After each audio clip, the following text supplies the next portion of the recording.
Môre Gussie, ons is net soos jy, 'n bietjie bevolk, hier tyd van die oggend. Ons het 'n goeie span, wat ons hoop sal kan wen. Hulle het gewen vir die eerste, maar vorige week was het niet zo goed nie.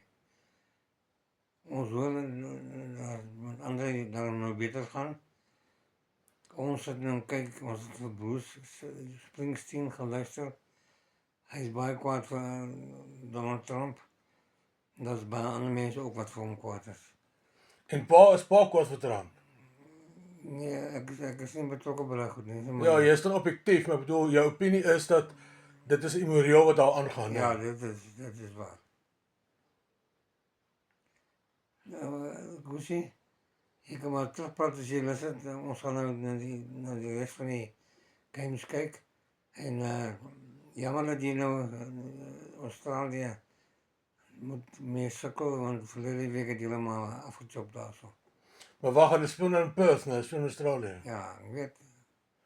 So oom sal waarskynlik oor die TV en oor die nuusmedia en so gehoor het daarvan. En nou vanoggend, weet nie wat is nou by hulle? Is nou aand by hulle? Laatmiddag. Ek weet nie.